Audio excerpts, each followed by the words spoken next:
Welcome, friends and warriors, to another episode of Power Over Pink. I am your host and survivor, Tara Kim, and today I am so excited to bring Heather's story to the channel and just hear her side of her story, how she fought breast cancer, how she is a survivor, and what that looked like. So, welcome to the channel, Heather. Thank you, Tara. Excited to be here. Tell my story. Well, I know your story is going to impact a lot of people. So, let's just start with a little backstory of you and who you are and okay. All that first. I am Heather. I'm 37 now and married to my husband David. We've been together for over 10 years, married for almost 2. We have a 3-year-old daughter, Piper, and Love that a 4-year-old pup, Murphy. She's our oldest girl. She's our child too. Yes, so of course, yeah. But yeah, I grew up in Michigan. Went to college there. Became a nurse. Did travel nursing for a couple of years around the country, and ended up here. And I love the Pensacola area. I met my husband here. So Okay. What part of Michigan was it? St. Clair. It's a little bit northeast of Detroit. Okay. Up on between Detroit and Port Huron. Okay. I know the area. I actually lived across in from Detroit. Canada. Okay. Well, I guess it was a little out of Detroit, but for 2.5 years. Okay. So I went to Detroit Mercy for my bachelor's degree. nice. So Beautiful area, but way too cold for this Florida girl. yes, too cold for me too. So that's why I knew once I left, I probably wasn't going back to Michigan. I'm not a fan of winter and snow, and I feel like we get enough seasons here, and I like the heat. So I do too. Well, it was really hot this year, but yeah, I know. I'm ready for it to cool down a little me bit. too. But same. So you've been in Florida for how long? for 10 years now. Okay. Like just coming up on 10 years. So Okay. Florida is now home. Mm-hmm. So you are 37, and you are I'm a nurse practitioner. Yes. And I've been a nurse practitioner for 6 years. And before that, I worked as a nurse in critical care for like 10 years. And then I work in nephrology now, so kidney Okay. diseases. Okay. Very specific. good. Well, I hope I never love my have to job. see you. Me too. I mean, Thankful it affects for a you. lot of people, yeah. Yeah, it does. Yeah, I mean, I think I have a good work-life balance. I work 4 days a week, and Nice. I mean, my work and everyone was very supportive, like during my cancer journey, I guess. Were you able to work through it? I took time off for chemo and surgery, but I worked through radiation. Okay. But they were just really flexible, whatever I needed, so. How long has it been since your journey ended with breast cancer? It will be 1 year in October since I finished radiation. Wow.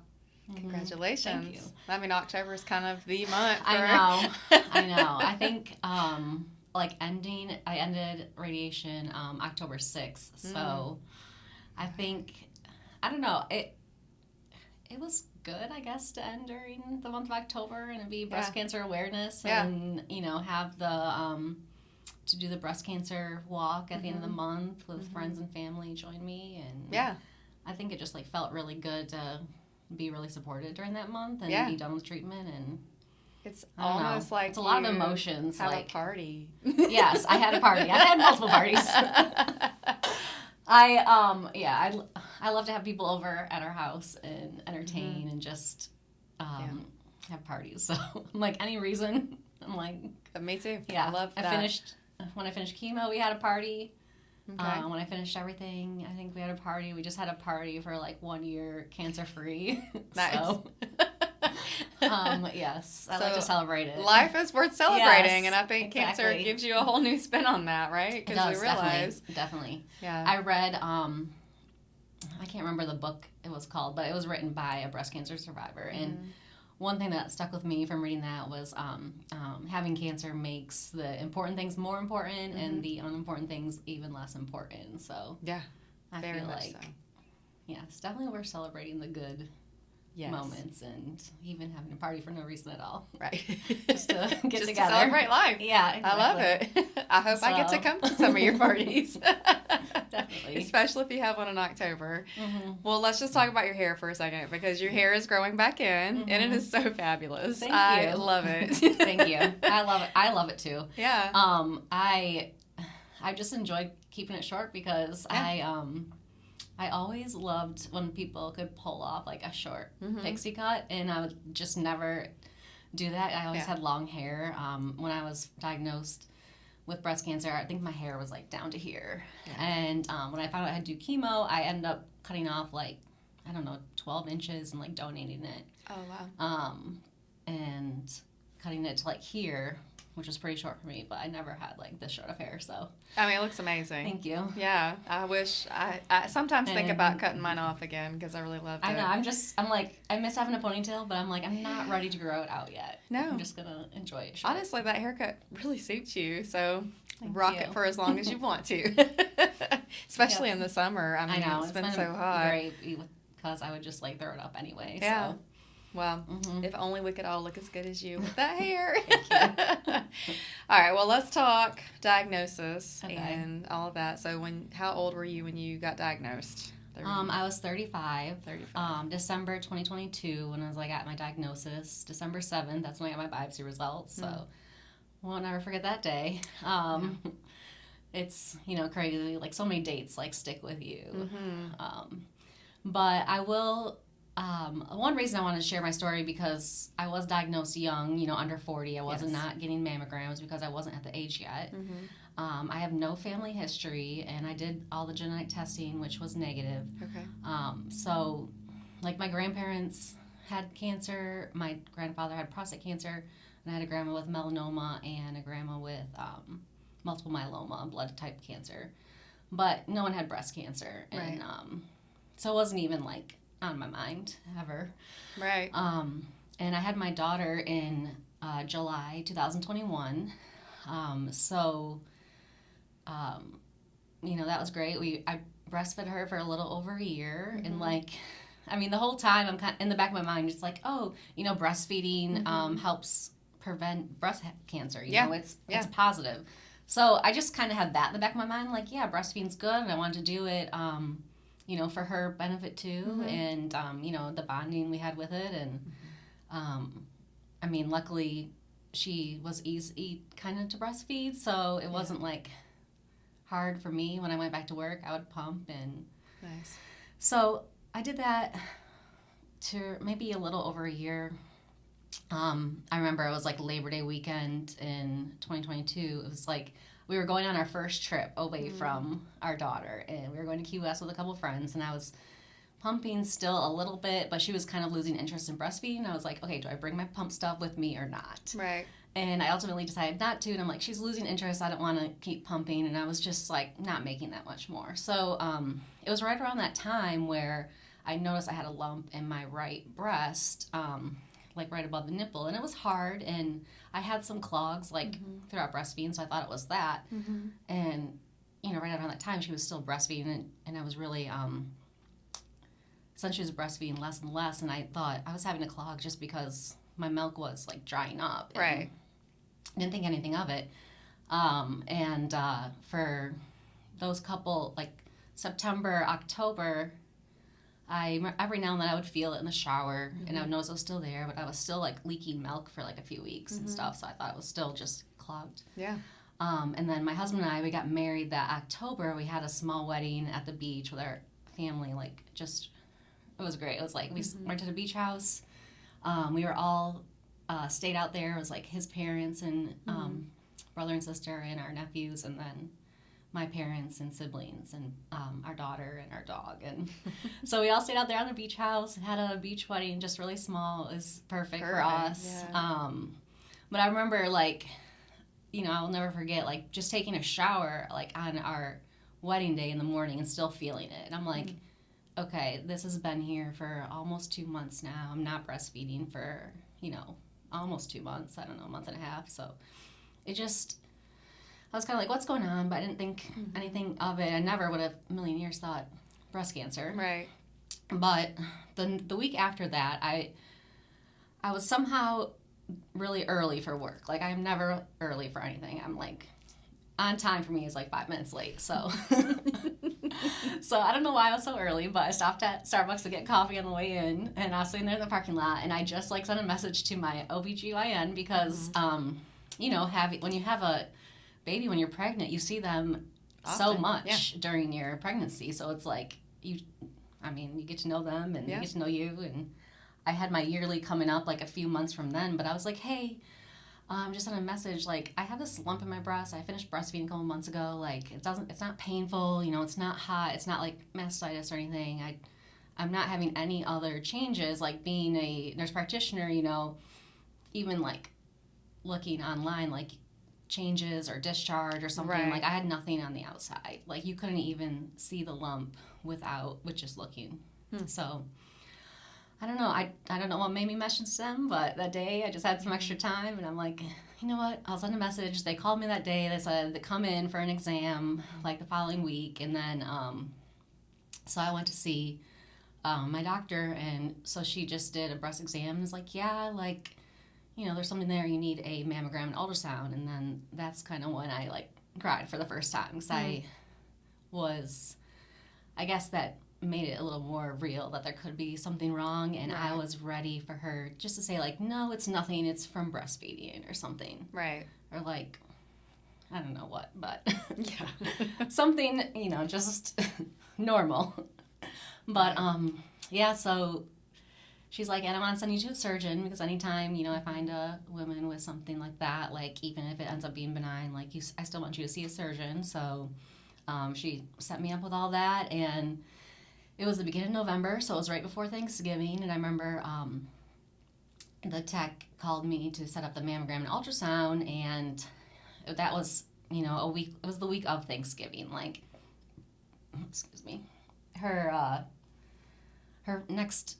first available appointment, I don't know, it's like the Tuesday before Thanksgiving, so I went there before I went into work, and I had scheduled to be off for like a couple hours in the morning that day for the test. So she did my mammogram, first one ever. Not fun. No. And then they had already had an ultrasound ordered, so I had that right after. And I could see the screen the whole time, and I could see that it was like a lump, and like I could see calcifications, how that looks like on ultrasound, and just how it was like really irregular borders, and the tech was really, really quiet, and I kind of was like, made me think, and, she scanned my, like, armpit and my lymph node area. Right. And then they were going to have the radiologist look at it and get back to me, and they put me in the waiting room, and I'm like, well, I need to go to work. Like, I didn't take off the whole day. I just took off part of the morning. I thought, they told me to have at least 2 hours. And so she's like, okay, well, you can go to work, and we'll call you, like, later today. And so it ended up being the ultrasound tech who called me and told me that I needed a biopsy, that they read it as IRADS 5, which is like, then I started looking that up. So it means like 90-something% chance of cancer. Wow. So I guess now that I know the scale, like IRADS 0 is like nothing normal. And then I think like 1 and 2 is like there's something there, but it's like benign. And then I think like 4 and 5 are like when they do the biopsy. I might not be exactly right on that, but something like that. Like 6 is diagnosed cancer already, and then 5 is like right before that. Wow. So there's like high probability it was cancer. So that sent me like, and I was at work in the afternoon, and I I don't remember if I think I might have told my nurse that was with me that day just to tell someone, and and it was right before Thanksgiving, and we always spend Thanksgiving with my husband's family, and I just couldn't tell them that weekend. I didn't want to make anyone else worry when I didn't have like the definite results. Answers. Yeah.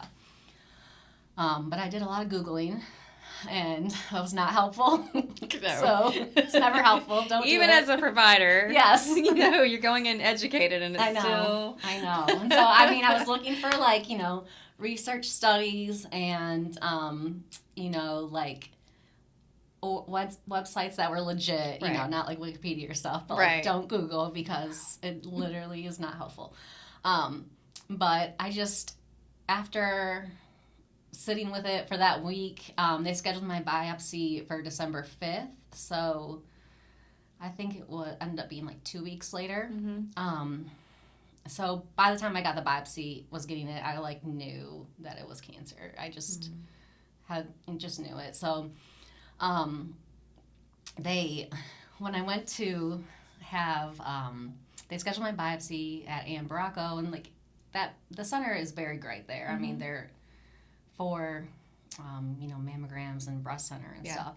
But since I had my ultrasound, my first mammogram and ultrasound at an outside location, they wanted to repeat the ultrasound before the biopsy. So I had to go on the Friday before my biopsy was on a Monday, and the nurse who called me, I don't think she worded it very well, what she said over the phone, because she had told me that I needed to get an ultrasound for them to like get a better look at it, since it was from an outside facility, which I understand they want their own imaging.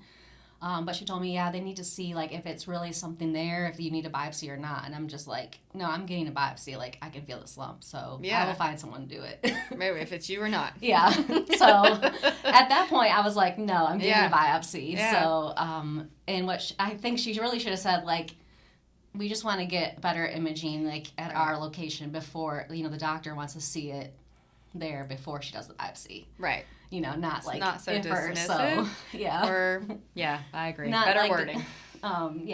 We may not do it kind of came off that way, which I was like, no. You will be. Yeah. And, that, I went and got my ultrasound. The ultrasound tech was really sweet. She said a prayer with me, and so I'm like, she knows I have cancer too. It could have just been a prayer. I know.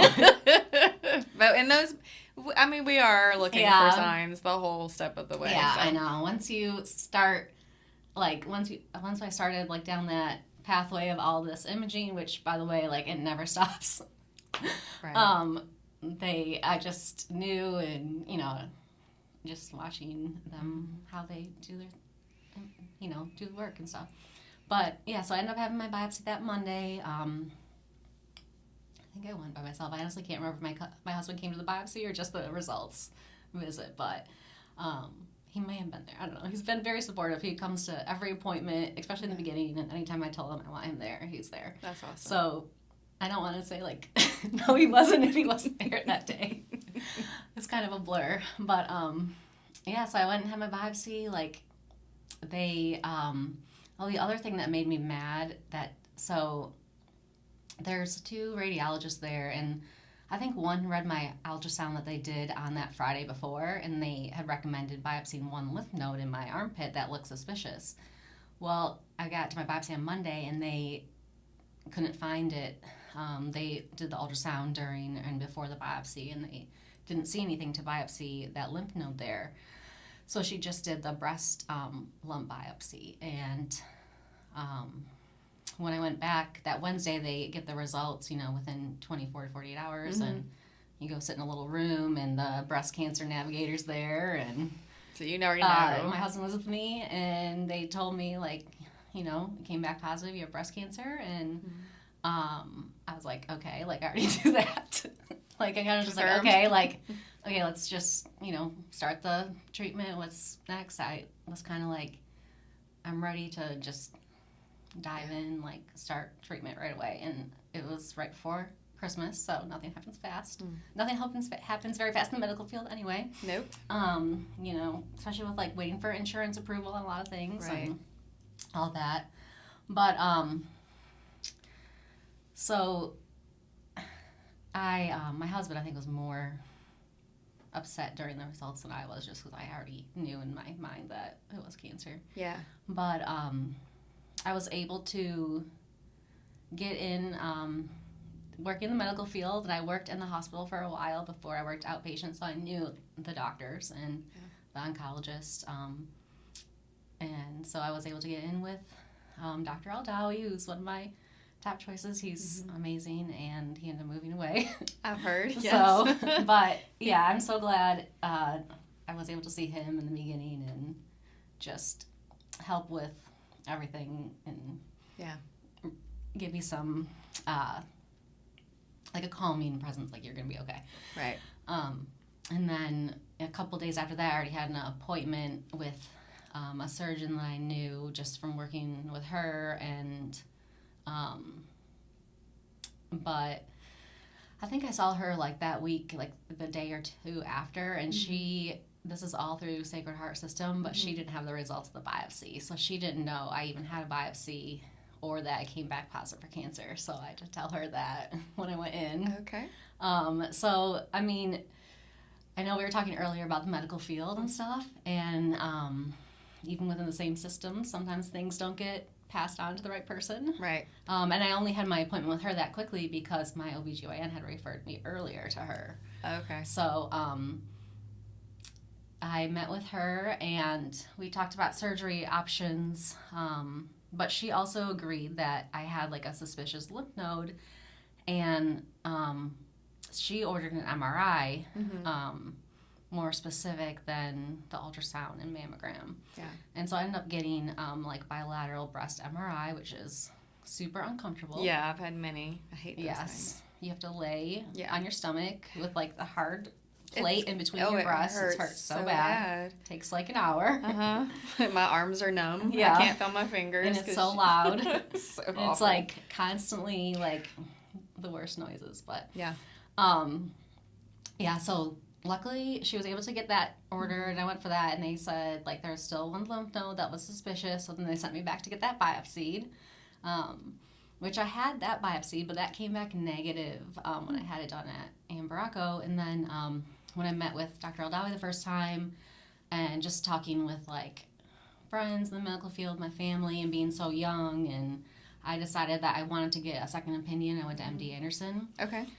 And so I think the hardest part for me was like all this happening around the holidays. Like I had my initial mammogram like right before Thanksgiving, then I had to wait and get the biopsy, and then I had my appointment with my oncologist like a week or two before Christmas, and then I wanted to go to MD Anderson, and they don't like it if you start treatment before you see them for a second opinion, and so I went to them like the first week of January. Right. Like it's just a lot of waiting, and that is the worst part. Like I've had so many emotions in the beginning, anxiety, like I was mad, angry, stressed. Like we always go to Michigan to visit my family around Christmas time, and we canceled our trip just because we didn't know what was going to happen. And like in hindsight, you know, nothing really happened during that time. Like we could have went, but I think it would be more stressful. Like people asking questions that I just didn't have the answers to at that time. Right. And luckily my family, like my parents and my brother came down to our house for Christmas that's good. year. So that was great.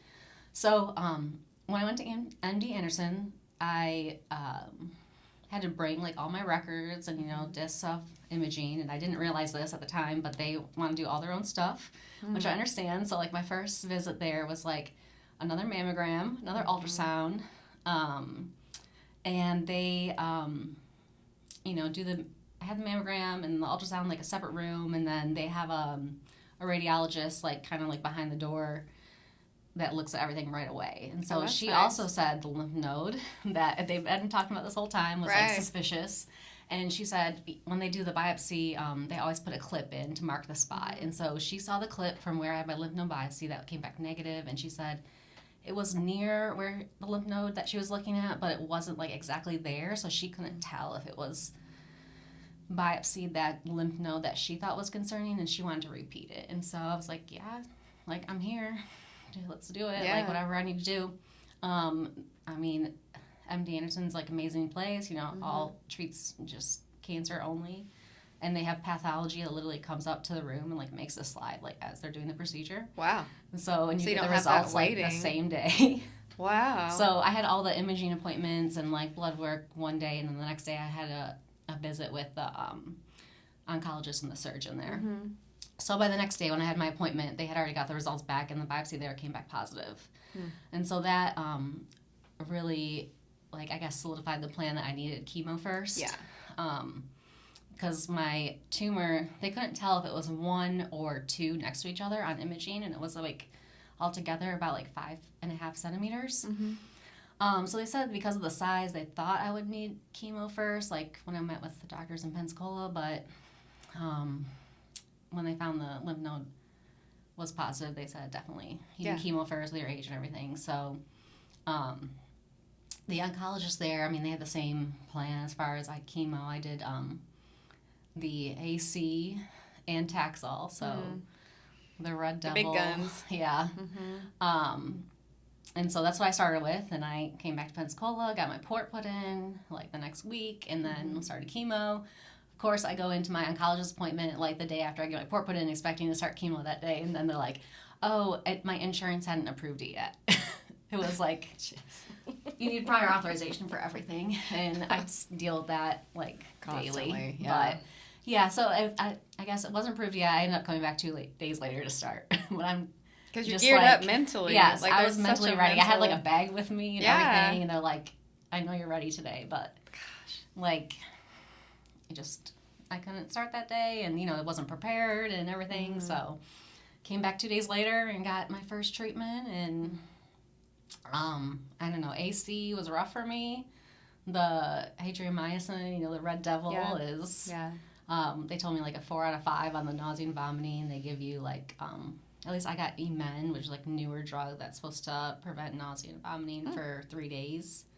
And so I got my treatment on like a Thursday, but by Sunday I was like throwing up. And the second and third, fourth treatments of that, they had like adjusted some of my nausea meds and changed up how I was doing it. And I went and got fluids the day after, and so I wasn't as sick the next couple times. Oh, that's good.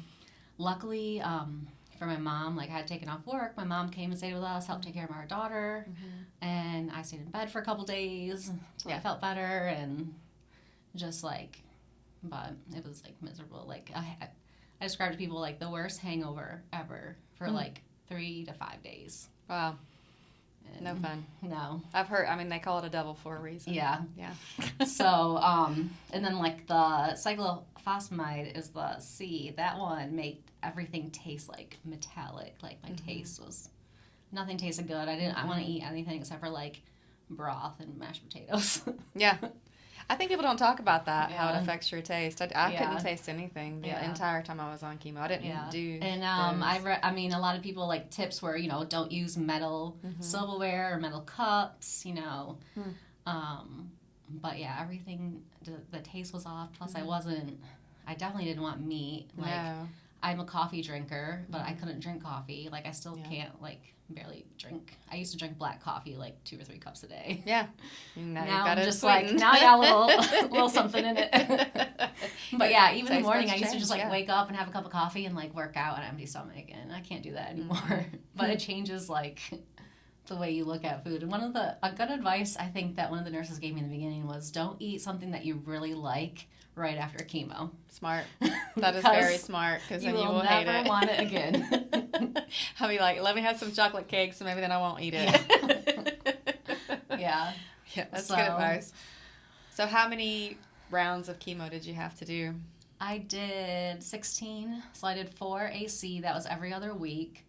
So I would feel bad for probably about 5 days, and then I'd start to feel better. And so on my off week, I did go to work for a couple days and just did kind of like lighter work. And drink. And then I did Taxol 12 rounds of that every week, which it just made me feel super tired. Like I wasn't feeling like as bad as I did with the AC, and I wasn't feeling nauseous, but I was feeling super tired. And like I did have a chemo class I went to before I stared, and it was with like a group class with other people, like, and people who had different cancers and having different chemo. And it was kind of helpful. I mean, the basics, they tell you not to eat anything fresh, really, and like really wash your vegetables and fruits and avoid like raw sushi and so yeah, when I finished chemo, I was like, I want like the biggest plate of sushi. But other things you like don't realize is like, okay, when I got the chemo, I had to use my own bathroom. Right. For like 2 or 3 days, like no one could use that bathroom, or I had to Clorox like the toilet and stuff because the chemicals and they're coming out. Right. So that's good advice too. Yeah. If you don't know that. And your pee is Because I did not know that. Yeah. I didn't know that. Yeah. My poor husband. But, yeah, so I finished chemo, I think June 6th was my last chemo treatment. I got to ring the bell. Yes. And my friends showed up, and I will say, like, I think good advice is, like, just lean on your tribe and your people and friends or family, Yes. like, whoever that is. Like, if they want to help you, like, give them something they can do. Like, I mean, I think people want to help, and they don't necessarily know what to do or what to ask. Yeah. And, like, my friends just got together, and, you know, some of them just sent me stuff in the mail to, like, cheer me up, my friends in Michigan and stuff, and locally, like, my friends, like, took turns, like, bringing us dinner or, like, sending food when I had treatments, and that helps so much. I turned 36 in the middle of chemo, and my only request was, like, I don't want to come to chemo on my birthday. Yeah. And so I think I ended up going in, like, 2 days later. Like, I was scheduled to go on my birthday, and then I got a fever one day during chemo, and I had to reschedule a treatment and get blood cultures and worked up for that. And I think it just ended up being, like, a respiratory something. But, yeah, so I didn't end up having chemo on my birthday. Perfect. So that was good. It worked out Got well. to have some cake and enjoy it. Did it taste good? It did at the time, I think. But yeah, like, my friends, like, got the like, decorated my yard, like, got the signs in the yard, and just like little things throughout treatment, like, they were so helpful, and, like, came when I rang the bell when they could, and so yeah, it's great. Definitely, like, lean on your people. Absolutely. Accept any help people want to give, because I think they want to, and they just don't know what to do. They want to help, Yeah. and I think that is, they want to bless you. Yeah. And when you say no, you reject their blessing. Yeah, Which I know. They want to give the blessing to you, so it's like I think for some people, like, because I'm kind of like this, where it's like, it's hard to, like, let people help you or, like, ask for help in a way, but I think, you know, there's people that want to help, so let them. And I did, I also had I decided to share my story, like, online, like, on Facebook, and kind of wrote something that I was diagnosed with cancer. This was, like, a couple months into chemo, because I just wasn't ready yet in the beginning, I guess, to share. But then I was like, well, I have no hair, and I don't know, I don't want to have to explain myself to everyone, like, I just say something, like, all at once. But after that, I had some messages from some people I went to high school with, and one of them was they were putting on like, a golf outing, and they wanted to, like, raise money for me. So I was like, wow. That's huge. Yeah. Because cancer is very expensive. Very expensive. Yeah. You know, and I mean, I have insurance, thankfully, like, decent insurance with my job, but I mean, still, like, it's so expensive. There's so many other costs and everything. Yes. Payments. Co-pays And deductible. I feel like I'll always silly. need my deductible going forward, pretty much. So. Pretty much. Me too. Every year. Yeah. So, yeah, thankful for that, and just that every little bit helps. It's like, because you don't think of, like, the stuff you're still paying for, but, like, I wasn't working, and I wasn't making money, and I exhausted, like, my leave and everything, and my paid time off. Travel, if you were going back to MD Anderson. But yeah, so that was great. Like, I had a lot of awesome people. That's help amazing. Us through it all. So. So what was your full diagnosis? I had invasive ductal carcinoma, stage 2B, and I was estrogen positive and PR negative and HER2 negative. Okay. Mm-hmm. And then the lymph node, did they ever go in and did it lumpectomy? Yeah. So I had met with the surgeon in MD Anderson. I met with a surgeon locally who she did say, you know, she would recommend a mastectomy at the time just because of the size of the tumor, but because I did chemo first, and I was, like, larger chested too to begin with, so I had the oncology surgeon in MD Anderson was very confident, like, this is all they do is breast cancer surgery. he's like, if you do chemo first, it'll probably shrink it a little bit. You won't have to move as much. They have plastic surgery in at the same time, and they were able to do everything in one surgery for me, and he recommended lumpectomy. I would have to do radiation anyway because I had a positive lymph node. So even if I had a mastectomy, I would still have to do radiation. So that was kind of also like a factor, I guess. Yeah. And I have negative genetics. So if you have, BRCA positive, they recommend double mastectomy. But so there was really no reason for me to have the mastectomy. And then they also had showed me some studies. I know there was one specifically in Sweden that was like almost 50,000 patients that there was no change in survival with mastectomy versus lumpectomy. So, because at first I was just like, cut them off, like just take them both. I don't need them. Like, I never want to do this again.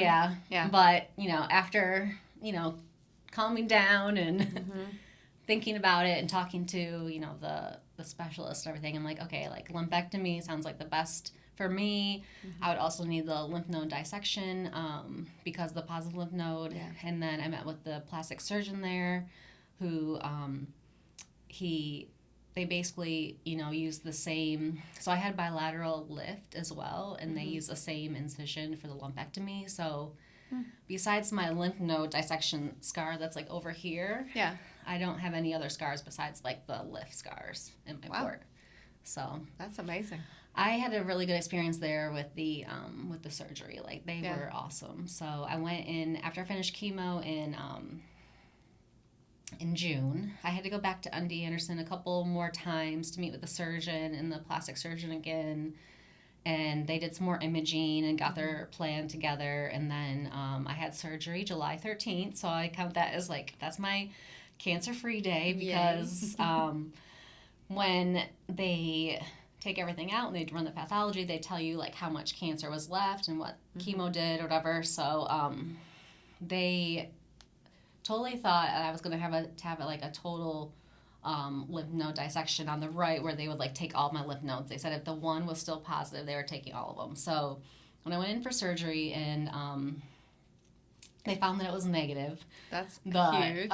Surgeon even came and told my husband, like, he looked at it under the microscope himself because he wasn't believing it. Like, so it came back negative. So they only had to remove 2 lymph nodes. They removed the sentinel nodes that are closest, which the one that was positive, it had the clip in it, so they could tell that they removed that one. Nice. So, and it was negative after chemo. So, like, that was huge for me. That is huge, yeah. Made me feel a lot better. And I think I had about, I can't remember exactly my pathology report, but I maybe had like 20% residual cancer left in there in the tumor area, and a lot of it was like dead tissue. So it did its job. Yeah, so chemo did its job. Yeah. And that's like what my, what Dr. Al-Dawi had told me in the beginning, like, makes sense to have chemo first because you can see if there is an effect. You see if it worked. And when I was going through Taxol, I couldn't even feel the lump anymore. Like, it had shrunk so much.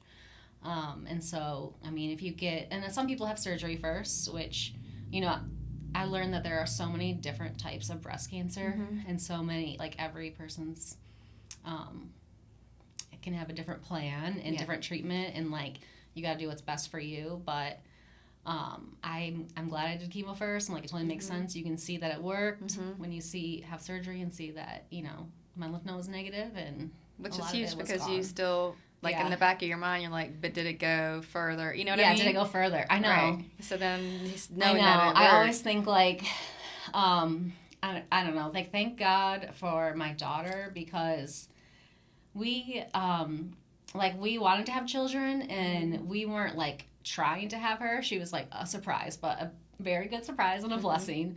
But I don't know. She came at the right time. Like one, because I think being pregnant and like all the estrogen that's in your body and being pregnant with a female baby, like I mean, I would think that your body has more estrogen anyways. But I think it made it grow big enough where I could feel it. Yeah. And it was so like deep in there, like behind my nipple. Like I probably would have never felt it otherwise. Like it grew. Like I could feel it like. Hard, like on the surface, but like how big it actually was, like 5 centimeters. I mean, that's like almost 2 inches. Yeah, and that's big.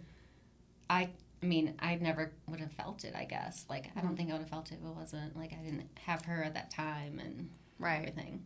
It all kind of worked out exactly the way it should. And another, and just being so young, like, diagnosed and being, like, in childbearing age, and locally, my oncologist asked me if I wanted to see a specialist, and at first, I said no, because I just wanted to get right to treatment, and I'm like, my husband and I talked, like, we already have Piper, like, if it's not meant for us to have any more children, like, we will be okay, or, you know, there's other ways to have a family, too, but I was like, no, I just want to get started on treatment, I don't want to, you know, delay that, I guess. Right. Because there's the option of, they put you on, like, a fast cycle of IVF if you have to start chemo, where they basically can induce your cycle and everything and like get tons of eggs. I don't know how they do it, but they can just start giving you a bunch of meds to basically harvest eggs and like within like 2 weeks, and then you like start chemo.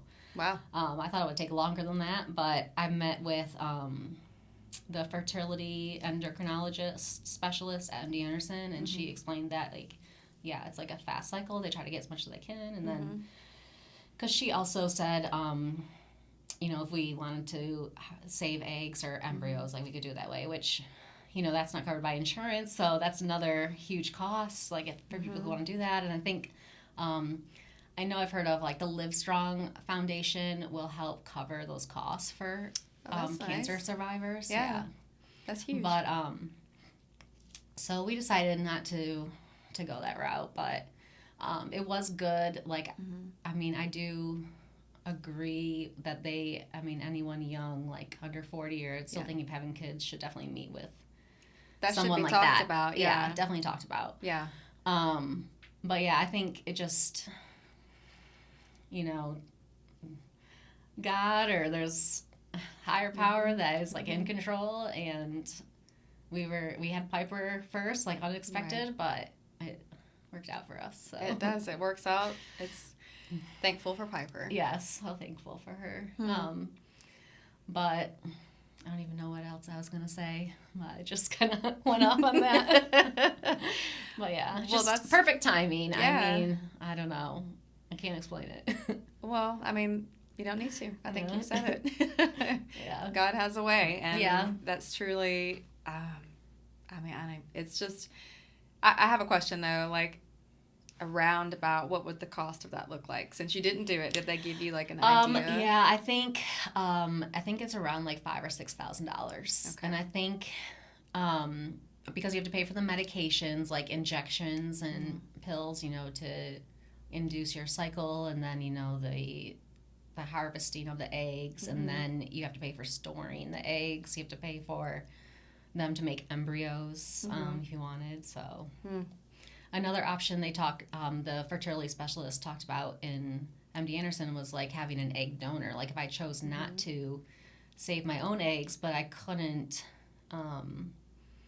I guess, have a pregnancy in the future, I wasn't, because chemotherapy can cause infertility in a lot of people. So if I couldn't have my own, you know, an egg, I could get an egg donor because I would still have a uterus. Right. So. But would you have, I mean. It wouldn't be genetically mine. It wouldn't. I just wonder. But they would have like an egg donor, I guess, and my husband's sperm and. Which would be beautiful too. Yeah. But then I think, would your body be able to stay pregnant because you don't have enough progesterone and all the hormones that you... so right now, when I went through chemo, I asked about, because some people recommend doing the Lupron or, what's the other shot? I don't know. They basically turn off your ovaries. Like I'm on Lupron right now to turn off my ovaries and keep me in menopause. Zoladex, I think. And so some doctors recommend giving those if you're like young and still want to have kids. Like they can protect your ovaries, basically turn off your ovaries during chemo. So to prevent infertility, I guess, is like the goal. But because I was estrogen positive, they explained it like they want my body to be producing estrogen during chemo so they can, the cancer cells will be active and like growing. Oh, that's smart. Yeah. So they're like, the oncologist at MD Anderson didn't recommend me to take those during chemo. And like MD Anderson's like a huge center, so like when I saw the oncologist there, it's like he just specializes in like ER positive cancer. Gotcha. Breast cancer. So it's like very specific for them. But so yeah, when I had my surgery, I had to go in. I went in July for my surgery, and I think I went in the day before. You would think that because I already had the markings in place from the biopsies would be all good, but no, they have to do, what is it, like a stereotactic biopsy thing? Yeah, like a stereotactic mammogram. Oh. So, yes. Oh, I don't think I know this. I had an ultrasound first, and I can't remember exactly. They might have marked my lymph node during the ultrasound. Okay. But the stereotactic biopsy is like, or the mammogram, like you go into the mammogram, like they're squeezing your breast like so tight, and they numb you up, of course, with like some lidocaine, but they're like sticking this huge long needle like in to mark where the tumor is and where to go. Okay. And so I'm just standing there because you have to stand for a mammogram, and it's like squeezing my breast together, and the radiologist is over here taking a bunch of x-rays looking for the marker and like sticking these huge long needles in. And they have to like squeeze you so tight to keep it like taut, you know. And yeah, that was not fun. No. I was like, this hurts, like the pressure. Yeah. And just standing there and like watching them. I'm like, okay, I'm gonna look this way. Yeah. Gosh. The tech that was in there, she was very nice and just like, she's like, you're doing great. I'm like, I'm just gonna look over here. I'm not gonna look because I'm just like, oh my gosh. Just like even as a nurse practitioner, you're like, geez, that's a big needle. I know. I'm not even like afraid of needles or blood or anything, but like I'm just like, it is barbaric. Yeah. It is. Then it's so they can put some kind of sensor in. They use like some kind of magnet like during surgery to find the area to cut. And so I actually had that. Oh yeah. And I blocked it out completely. When you were saying that, I was like, oh my gosh, that's what he did that day. Yeah. You're and right. I was not expecting it. Like no one told me what was going to happen. No one prepared me for this at all. I thought I was just going there to like meet them the day before surgery and like have my surgery, but no. I do remember that. And I have very fibrocystic tissue or fibrous tissue, whatever you want to say. And when he was putting the big needles in, I remember he was like his hand was shaking with the needle, and he was like, oh my gosh. I know. And then they have to like, I can't get it in. Like the mammogram's like an x-ray. So it's like they all step away, take a picture, and then they go look at it, and they come back and like, oh, I need to go a little to the right. And they are like moving it around. I'm like, this is not fun. No, it was not fun. No, none of it was fun. No. None of it was fun. And in fact, the radiologist was clearly new to this technique. And so he and the head imager were kind of like button heads a little bit. And so the sweetest nurse was like sitting in front of me, and she had both of my arms, and she was just looking me in the eyes, and she's like, so what are you doing this weekend? And I'm like, I can hear them. Yeah. Anyway, that just all flooded back into my brain when you were sharing your story. So I'm sorry. It's no, like trauma. It's a funny memory now. It's been so far out, but it is a trauma. Yeah. It definitely is traumatic. It is. Yeah. I know. It's funny when you can like pick up on things like that. Like, okay, they obviously don't agree with whatever's going on back there. There are two cooks in the kitchen. Yeah. But, so I went in for my surgery. It was like my first major surgery. And the next day, and I woke up in recovery, and I asked my nurse like 1,000 times, I think, do I have a tube in my armpit, because they told me if I had my lymph node was negative, they were just going to take the sentinel nodes, and I was going to be able to go home the same day, which we were very blessed that we had a family friend that lives in Houston, and she was not using her condo that she had at the time. So when I had surgery, we were able to stay there for a couple days before and after, and just have like a comfortable spot to go to instead of like a hotel room. So if I had no tube, I was going to get to go home. If it was still positive, they were going to do the total lymph node dissection, which is like removing all the bundles of lymph nodes, like 30 or something.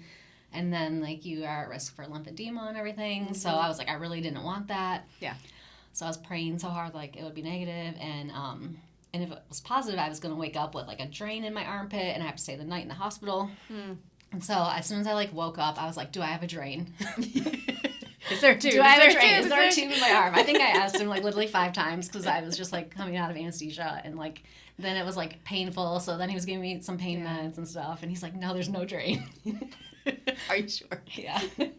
And his name was Presson, and he was great. And I literally wanted to, I should have at the time like sent in like I don't know, thank you to him or like the Daisy Award thing for like nurses, because he was great and we talked for a long time that day. And but yeah, because he was like, what do you do? Because he knew, I guess could tell I was like in the medical field, just your verbiage. Yeah. But I remember I probably asked him 5 to 10 times, like, do I have a drain in? Because I want to go. And then he's like, do you want your husband to come back? Or we can tell him to wait a little bit. I'm like, no, he can come back. You're like, honey, is there a drain? I know. And he's like, I'm like, before I go, like, please give me some pain medicine because it's painful and I need to like get in the car and stuff. But yeah, he was great. And I mean, I just loved my experience there for surgery. Like the oncologist there was great. I mean, they see a lot of patients, so I don't feel like a personal like connection to him, I guess, in a way, like I do my oncologist locally that I see all the time. But I would definitely go back there and have surgery again, just because the surgeon was great. He was very confident. Like I was worried about reoccurrence, and he's like, there's no increased risk of recurrence. Like they get negative margins, like when they're in the OR, they are looking at it through the surgery. And so one thing was that they were cutting like to my skin. They said it was positive margin still, so they had to take a little more like skin tissue than they had planned. But like I'm just glad they could check that while they were in there, and it's not something I would have had to go back for another surgery for. Right. And so I felt more confident, I guess, like that they really got it all. Right. And the cost of 2 surgeries. Yeah. And healing time. Healing time and having to recover from 2 surgeries and the fact they could do it all together. And I feel like I recovered really well. Like I never really felt any restriction at the time with like moving and lifting my arms and everything. And so then after that I took like 4 weeks off. I think they told me I needed to take 4 weeks off if I had a drain, but I still took 4 weeks off. I'm just gonna like, if I learned anything through this, it's like just rest when you need it. Yes, your body take the time off. Mm-hmm. Like, just if you just need to lay down for 30 minutes or an hour, then just do it. Do it. Yeah. Because I've always been like, I need to do this, this, and this. You know, like here's my list. I need to like clean the house and run these errands and do all that. And now I'm like, okay, if I'm tired and I just don't feel like doing that right now, I'm just gonna not do it. Not do it. It's not going anywhere. Rest. Yeah, it's not going anywhere. We have a toddler now, so the house is like never clean. Yeah, so just the toys are everywhere always. Like you pick them up and organize them, and they're unorganized like the next day. A minute later, and it's that way for the next till they. Even now, I have a college kid and a high schooler, and I'm like. Yeah, it's like brushing your teeth while eating Oreos. Yeah, exactly. That's a good way to put it, because it's like I learned like I like to have things picked up and clean and organized, and I'm a little like type A in that sense, and I feel like I've let go of a lot of that where I was kind of like more type A and like anxious about certain things, where now I've just like let it go. Like okay, I'm not gonna put organize all these toys and stuff when it's just going to be pulled out and mixed up again. Like, who cares? Because you want her to be pulling them out and playing. That's the whole point. Like, she's little, she's going to want to play. And, like, just, putting stuff away, laundry, The never-ending pile. I know. I'm like, oh, I caught up. And then I'm like, oh. And then, I mean, half the time I feel like we just, like, live out of the clean laundry basket. Yeah, that's okay. But I'm like, it's clean. It'll still be there. Everything will be there after you rest. If you need rest, allow just yourself. take it. Yeah. Yeah. And so little things. You don't have to be constantly doing something. No, I think that was what I realized that a lot myself, because I go. And when I have a day off, I feel guilty if I enjoy it. Not anymore. Yes. Same. Anymore. I was like that too. I'm like, okay, I can't just sit here on the couch and like watch TV. I need to be doing something. Like there's always a never ending list. I feel like that's what's like being an adult. I mean, but truly. You want to like grow up, like when you're a kid, you're just like, oh my God, I can't wait till I can be an adult and do whatever I want. Yeah, and then you're like, I don't want to do any of this. Yes. Why do I have to do dishes again? I know. The dishes, I know. It's like never ending, like a laundry. I just try to like stay on top, like a little bit each day. Right. But yeah, I'm just like, when I need to rest, I just rest, let things go. And you're not even a year out yet. So your body is still recuperating. Still. Like there's like so many things I feel like you don't realize. I mean, obviously you don't expect to be diagnosed with cancer. And then the anxiety and the stress and all the questions in the beginning, like you have so many questions, like no answers for weeks. And that was the worst part for me. I think to not have a plan, like, no, I have cancer, but like, what's the plan? And like, why I need to start treatment like yesterday. Right. And having to wait. The holidays, like, I don't know if it was just the holidays or just like the medical field in general, like nothing happens super fast. So, hurry up and wait. Yeah, hurry up and wait a lot. I felt like I had mine, my diagnosis was November 18th. And so it was the cancer COVID Christmas. Because I was like, oh, it's the holidays. And we had a big trip planned for Thanksgiving. We still went, but I cried the whole way. Yeah, you couldn't enjoy it, I feel like. Yeah. No, I mean, and then it was the holidays, and then it was New Year's, and then it was like just every bit of 3 weeks to 4 weeks in between every appointment for me. And that's like all you think about. Yeah. Like, I remember being at work in late December, and I always try to take off like the week of Christmas and the week after. And so I was working, I don't know, it was like December 20th or maybe 21st, and I might have had like one more day to work before I was off for like Christmas. And one of the doctors I work with, I'm close with, and he had walked into the clinic when I was seeing patients in the afternoon, and I kind of had a break, and I was like, hey, I need to talk to you, like, when you have a second. And he looked at my face, and I'm not good. I can't hide my expression. Like, my face is just, like, it will show, like, my emotions. So he looked at, I'm like, can I talk to you for a minute when you have a chance? And he looked at my face, he's like, it's not good, is it? And he's like, I'll be right back. I'm like, okay. So he sits down with me in this little office, and I told him, like, I was diagnosed with breast cancer, and I don't know, like, what the plan is. Like, I'm going to have to do chemo, and I just didn't have, like, all the answers, but I just want to let you know. Like, he's like, oh, my gosh, like, I don't even know how you're, like, working right now. Like, how are you thinking about anything else? I'm like, I'm not. Right. Like, he's like, do you need to go home? I'm like, well, it's basically the end of the day, and, you know. Yeah. And after tomorrow, I'm off for 2 weeks, so I'm like, I'll be okay to like finish up. Yeah. I always hate to have to like move patients around, but he was like, yeah, do you need to go home like right now? Like, I'm sorry, but yeah, they were super supportive. But being a professional, you have the ability to flip a switch and be there for your patients. But now that you've gone through the medical side of things as well as being a practitioner, like, how has that changed how you relate to your patients? I think I just, I don't know, I think I'm more like patient, and it's hard. Like, working in the clinic is tough in some ways. Like, I worked, when I was first was a nurse practitioner, I worked for 3 years in the hospital, and it was very busy and stressful because our list would have, between two of us, like myself and a physician, we'd have to see like 40 to up to sometimes 60 patients in a day, and that's a lot. Like, you can't see that many. And I mean, on average, it was probably about 45.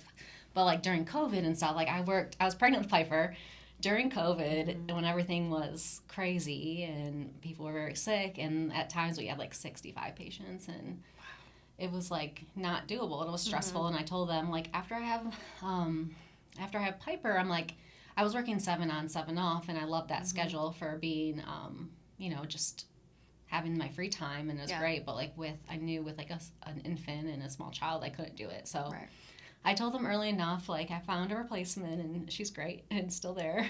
And but I told them early enough, like, I don't want to do the schedule after I have Piper, and I'd really like to come back and work 4 days a week. And they were great. They're like, yeah, you can come work in clinic. And there were some adjustments when I first went back to work. Like, I had to fill in the rehab hospital like half a day. And I mean, I made it work. But now, like when I had my diagnosis of breast cancer and until now, like, I've been doing the kind of the same schedule where I do a couple days in clinic and a couple days I see our dialysis patients. And so I learned very quickly how a clinic works, and, you know, going to, like me going to the doctor and waiting, and I get that from a patient perspective. Like, people are like, my appointment's at 1 o'clock, like I expect to be seen at this time. And, you know, I always understood, like, there's some wait, and I've waited for people, you know, for 2 hours. Yeah. Like, and that's the hard part, is, like, not staying on schedule, I think. Yeah. Like, people get upset for waiting, and you stick them back in a room and they wait, which I understand, because I always tell them, like, do not fill up more than 3 rooms so patients aren't waiting in the room too long. Yeah. So I'm like, okay, I'm sorry for your wait, and I try to stay within, like, 30 to 45 minutes, like, at most. But, like, I try to spend as much time as patient needs. And I think, like, there's a lot of education in my job, too. Especially people who are, like, surprised to hear they have kidney problems, or, like, they come to us when they're already, like, very advanced kidney disease. And, like, so I try to spend a lot of time with them and educate them and explain, like, what they should do to be better, like, better choices for them, stuff like that. And so, like, I just try to spend, like, as much time as the patient needs. And which I think when I go in a room, like, everything else I, like, block out. You know, I'm just, like, in there with that person. And I just also realized that, like, a lot of people have other things going on, because obviously no one knew I was going through cancer, just being diagnosed with cancer. And honestly, like, that December, I'm like, I have no idea, like, you know, what happened. Right. You're like, I mean, who I am was I? kind of like, you know, I think I blocked out, like, that month, and I was still, like, going to work and seeing patients. Right. But Autopilot. Yeah, autopilot for sure. But yeah, I'm like, okay, I don't know what they're going through. And, like, I see a lot of people, you know, they are just, like, low income, and they have a lot of issues, like, not just the kidney problem. And so I try to hear them out. Sometimes people just need to have a person to talk to. Yeah.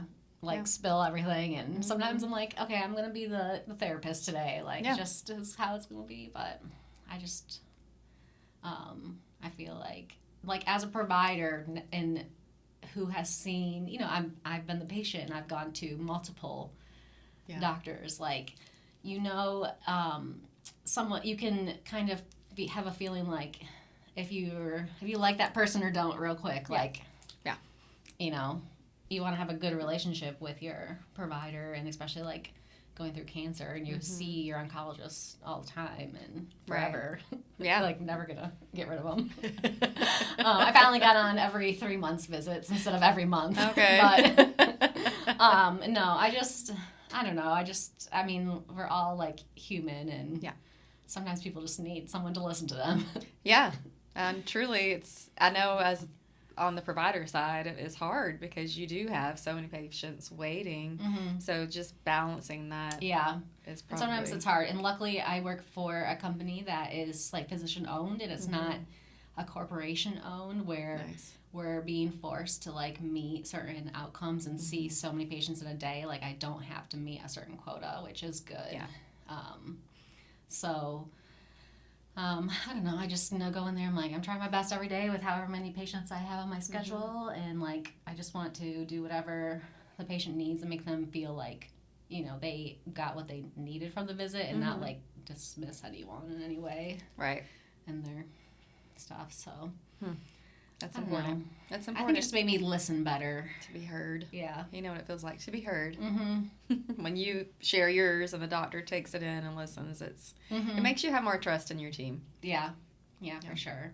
When you feel heard. And when you have a good team, and, you know, you're happy to see them again. And I also, like, feel like a good piece of advice for people in general is, like, if you aren't, like, meshing with someone, or you don't like how they treated you, or, you know, it's just, like, giving you too much anxiety to see a certain provider, like, there's so many more out there. Like, find yourself a good one. That you like, and That likes you. That you can trust. Yeah, like a trust is big. Yeah. So, like if you don't like your provider, then just go find a new one. There's a lot of them out there. Yeah. And people are human. Yep.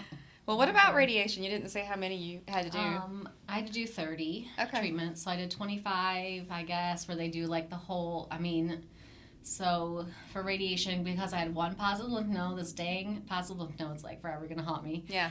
But, so they do radiation to like all the lymph node basins. So I had it like all the way up to my collarbone and like my whole breast and like wrapped around here.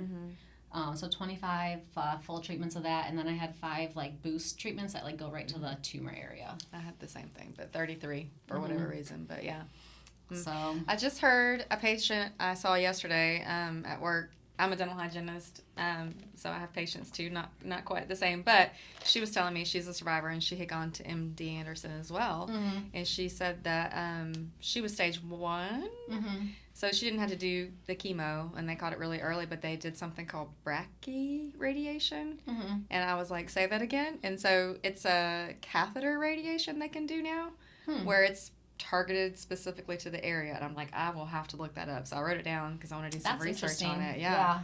But I haven't heard of that. I did meet with the radiation specialist at MD Anderson, and he, I guess he wanted me to do the radiation there. He was, speaking of providers you don't care for, he was like one I did not care for that I only met once. And I was like, no, I'm going to do radiation in Pensacola, like where I work. I've already met with, I have Dr. Cardin, which she's amazing.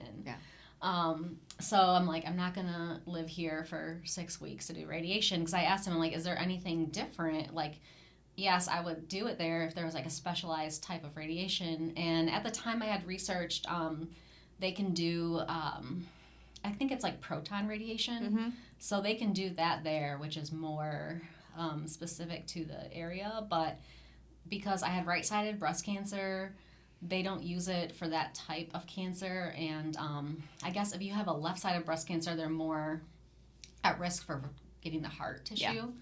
But anyway, so he didn't recommend that for me, like just regular old radiation. So I'm like, well, I'm going to do that in Pensacola. Yeah. And so I don't have to pay to live out of town. And I worked through radiation, and it did make me tired. Like I would go on my lunch break, basically, and go and get it. And it's like you go there. Luckily, it was by my work, and you go there and you get undressed and get in your robe and all ready, and it takes about 5 minutes, and you go on with your day. Yeah. But he's got to go every day.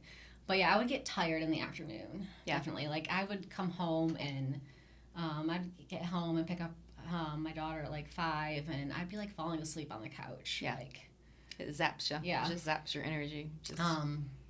So that was my only complaint with radiation. But honestly, now I'm having more side effects of radiation. Like what? Like I have a lot of scar tissue. So I've been going to a physical therapist. A friend, Steve, and his wife, Ariel, they opened up Evolve Physical Therapy downtown Pensacola. So I reached out to them before I knew what to do. And honestly, this is where I think kind of like my providers could have done more and said like, hey, we recommend, because of you had surgery on the side and like they cut, my muscle right here, and then I had radiation on the side, like, it'd be good to start physical therapy. Yes. And no one ever mentioned that until I started having problems. I had a lot of problems with this arm, and I've had a lot of pain like through here and hardness in the tissue. And I just had my 1-year MRI, breast MRI follow-up. And it showed like my pec on this side is very swollen and edematous or whatever. So I was just having a lot of problems, and I felt like I pulled a muscle, and I've been having like back problems, just like everything connected in here. And so I started going and seeing them, and it has helped. Okay, good. For a while, it's like having so much pain where I could just like hold my arm like right here. It's hard to move. But yeah, I feel like there's so many side effects. We're like constantly dealing with something. But I want to get back to a place like feeling strong and like working out without having problems or having problems with like mobility and right. Well, I think that's important to touch on because physical therapy can prevent so much of the things, you know? So, like, just a simple suggestion from providers to be like, hey, you're going to get scar tissue. You've had these major things happen and radiation and whatnot. It would be a good idea to go ahead and start that, because when I did an interview with an OT who does physical therapy, and she said, like, even if you just had the one lymph node taken out, you're at risk for a lymphedema, which I've had off and on issues with that. But the frozen shoulder that you can get from all of that. And I didn't even know that was a thing. But then, like, the pain of the tightness and everything. So, like, even lifting weights now, I have to know more about that.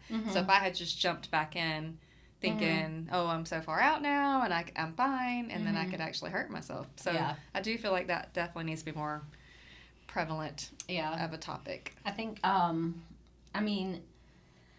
think you mentioned before, just like having meeting all the specialists you need up front. Like if you're going to do chemo, you know, have a chemo class and meet with a nutritionist and, you know, for surgery and radiation, even though, like, we didn't have, like, mastectomy, like, physical therapy or occupational therapy, like, still important. Very and do important. The stretches. I mean, they give you, like I said, I had a great experience having surgery at MD Anderson, but, like, they literally give you, like, papers of stretches to do, like, on paper. Yeah. And this day and age, we're pretty, you know, tech savvy. I know. Send me a link. Exactly. With a video, with a human. It's like, okay, this, you know, you have to look, like, how are they moving that? How are they doing that? Yeah. But it's like, how many people are going to look at that? Right. I mean, most people are just going to throw it to the side or in the trash. Like, but if they said, hey, this is super important. Yeah. If you don't do it, you might have these things. Yeah. Like one sentence, hey. I know. Or you just need like, to do this. Hey, you know, it might be a good idea to find a physical therapist or, like, start doing some stretches and, like, different mobility exercises. Keep like, moving. Yeah. To keep it moving. Because I feel like I was just so tired and so fatigued going through everything that, like, I didn't work out as much as I was used to. Like, yeah, me too. So I think I lost, you know, a lot of strength that way and just more tight. I became more tight and not as, like, flexible in some ways. And, like, I wasn't stretching or doing much. So I just think it should have been mentioned a little bit up front. I definitely think that the chemo class, the nutritionist, and then a lymphatic specialist would be the three most important things, or OT or whoever, but something. Education is key. Yeah, I mean, definitely. if I tell you to floss your teeth, but I don't tell you why, are you going to do it? You know what I mean? No. So that's literally how I approach all of my patients. I'm like, here's your x-ray, here's your bone, so I, like, give them the visual. I'm like, and if you don't, this is what's going to happen. And then I have changed the lives of many patients. They're like, oh, well, now I'll floss now because nobody's ever told me that. Yeah. And I'm like, it's just cause and effect.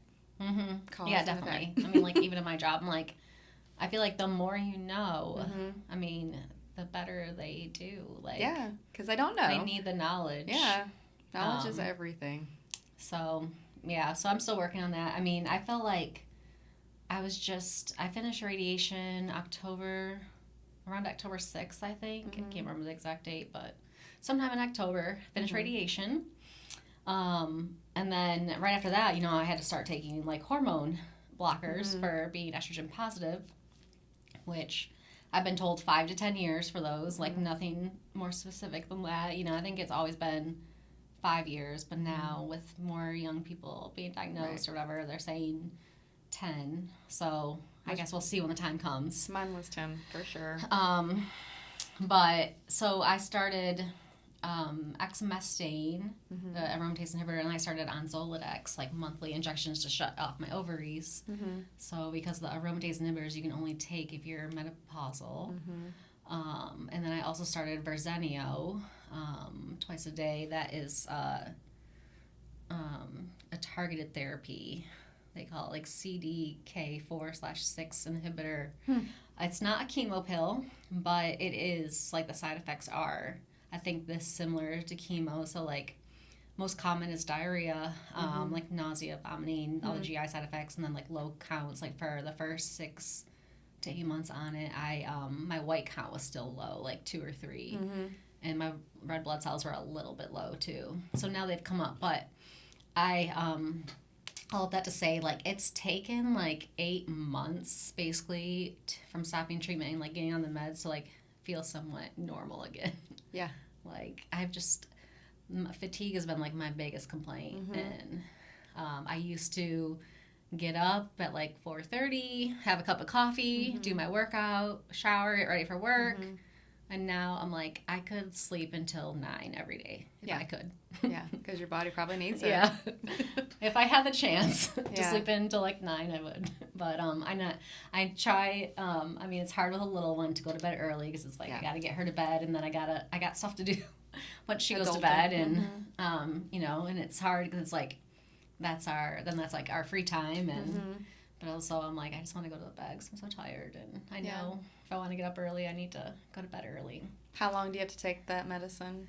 The Verzenio is for 2 years. Okay. So it was first recommended by the oncologist at MD Anderson because of my positive lymph node, and it was kind of, I think, newer when they recommended it. It's there's been some more studies out. So it was originally, I think it was given to metastatic breast cancer patients, and it was shown to like shrink tumors, and sometimes in patients make them undetectable.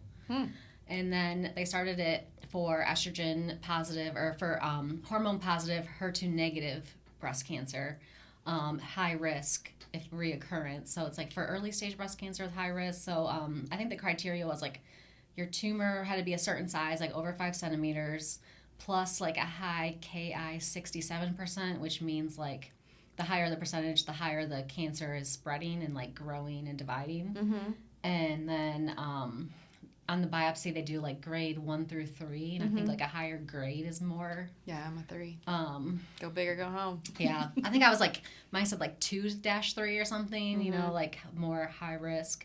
And then plus the positive lymph nodes. So I guess with all that, they were like, well, you would qualify for this. They recommend it, and it has shown this. They've recently had like a 5-year outcome on it, and it showed like a 35% decrease in risk of reoccurrence for taking it for 2 years, and that at the 5-year mark there was still like it was still like basically decreasing your risk of reoccurrence at the 5-year mark, even taking it for 2 years. Wow. So anyways, the studies were good, and I think the big thing is like if you tolerate it, and luckily I feel like now I'm doing better on it. I luckily never had like super bad diarrhea, which some people have and have to decrease their dose. And I think now that since it's newer, they're still like doing the studies, and they start you on like 150 milligrams twice a day, but you can go down to like 100 or 50, depends on how you're tolerating it. So I'm still on 150, and like my white count finally came up to normal. I think it was like 4 or 5, and I think that has helped my energy level too. Oh, that's good. I feel like now that that's coming up, like I feel like my energy has been better. Nice. For a while, I had to switch to tamoxifen because I was not getting in menopause range when they were checking my estrogen, and I had some like spotting a couple months in, which I knew like my ovaries shouldn't be working, like I shouldn't have spotting. So they checked my estradiol level was still elevated, so I switched to tamoxifen for a couple months, and I hated that. It was terrible for me, just like the fatigue, but the muscle pain and the joint pain was terrible. Felt like I was 100 years old. I was so nauseous too on that. So luckily I switched to Lupron, so I'm getting that every 3 months to like shut off my ovaries, and then I'm back on the exemestane, which I feel generally pretty good on that. I take glucosamine supplement to help with joint pain, which that has helped. And so I'm like slowly working my way back to feeling normal, or a new normal. A new normal. And trying to like be active again and have the energy to be active have the again. energy. Yeah. I could say I am almost 3.5 years out, and I was not able to take the medicine. My body I'm so sensitive. So I tried, I gave it my best, and I was like, I feel like I'm just not gonna make it if I have to stay like this. So I stopped taking the medicine, and I am just now feeling human again. And I don't want to discourage you by any you're different than me. I don't know, I wasn't working out like I should have before all of these things. So hindsight, I wish I had been a little more active to begin with, but it's been a slow, and I try to listen to my body tough. now, and I try to like let myself determine what I'm gonna do. I do a lot more stretching and a lot more easy things. Yeah, I know. I think it helped going to physical therapy and giving me like the stretches to do and like. Yeah. So I've been trying to be diligent in doing them daily, and because that makes you feel better too. Yes, it does. Yeah. And just like go for walks. You know, it's been hot, so it's been hard. So I have a spin bike, and I try to do that. Yeah. And I'm like just a little bit at a time. Like I can just do it for like 15 or 20 minutes. If that's what I can do for today, then that's good. That's good. That's a good start. So, but yeah, I mean, the. Like you're not the first person I heard of to like stop the medication, and that's how I felt about tamoxifen. And so I'm like, if I have to take this, then I'm not taking it. It felt terrible. And the oncologist at MD Anderson was like, you know, if you're back in menopause, you can go back to dexamethasone or whatever you feel better on. Like there's some studies that show like the ovarian suppression plus the aromatase inhibitor have like a 3%. Decreased risk of recurrence versus just tamoxifen, but he's like, yeah, whatever. It's not that much to make a difference, but like whatever you can tolerate better. And I had a hysterectomy. I'm much older than you, and I had other issues anyway. So I was like, let's just get rid of it. I know. So, but like speaking along that line, there's another study. I'm like, I don't know, being in the medical field is like, you know, I believe in science, and, you know, they can prove in, you know, certain things that, because I was so worried in the beginning, like, because being estrogen positive, I'm like, will I be even have to have kids again? Like, will I put myself at higher risk trying to have a kid in the future, have a baby and become pregnant? And now that they're like, you need to be on this medication for 5 to 10 years, you know, I can't get pregnant on it. So...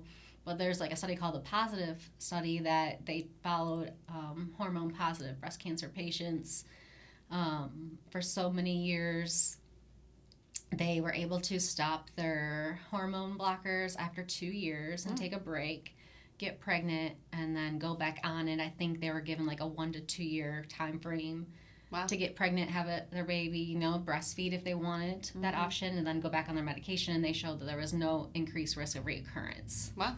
With that. And I think the study is like 5 or 10 years out. I would have to look at it again. But yeah, positive trial. So my oncologist now, he's very up to date in the studies. He always is like quoting the study and talking about stuff. And he was like the one, because like when I had to go on tamoxifen, and that was because I was premenopausal. And you know that's the only one you can take if you are premenopausal. And because the shots weren't working at first and shutting down my ovaries, so I had to go on tamoxifen. And I'm like, look, if I'm going to have to be on this, I'm going to get my ovaries taken out. I can't take this medicine for, like, any longer. He's like, but I know you want to have another baby. You know, you want that option. Like, give me another month or two to try try a different dose of this other medicine. You know, he was the one, like, encouraging me to, like, give it a little more time. Yeah. And, so I'm glad I did, because I was able to go back on the dexamethasone. So I'm like, really, ideally, my plan would be I have to take the Verzenio for 2 years, and I'm coming. So October will be a year. Yes. I'm almost there already. Yeah. And so then next October, I'm like hoping I can stop everything and try for one more. And I had to have a C-section with my daughter, so I'm like, okay, if I have a repeat C-section, just take out my ovaries, and then that's one less thing I need to worry about. Yeah. That's a good plan. So that's my ideal plan, but I know, you know, I try not to think about it too much, because things don't go how you plan, obviously. No, never. No one planned to get breast cancer. It's good to have a goal, though. Yeah. Because it gives you something to kind of look forward to, too. Yeah. Yeah. So you're feeling good. You're getting your strength back. It's almost a year out. I know. You've given some really good, like, scientific takes on things and some good provider outlooks. I mean, really, truly, you've given some good stuff today.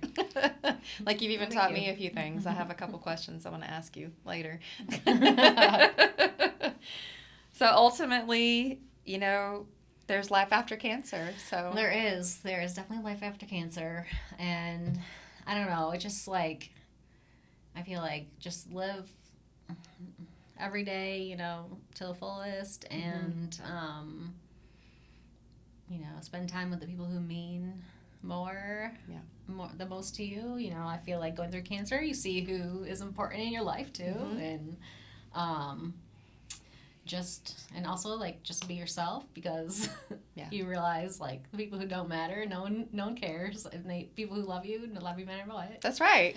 And like take the trip. I'm like, I've always loved traveling, and I just took a trip to Oregon to visit a friend for like a long weekend, and I don't know, I'm just like, I was going back and forth on it, and I was like, I really want to go out there. I'm just gonna do it. Just do it. Take the trip. Yeah. So speaking of trips, so when I finished treatment in October, I had got together with like some of my girlfriends for like a wine night, and we were talking about a cancer-free trip. So in February, when I turned 37 this year, cancer-free, we had planned this in October when I finished treatment, but we just booked a flight to Paris. Oh. We were all together. We're like, where should we go? We're like, let's go to France. So we decided we were going to go to Paris, and we went to Champagne area. Yeah.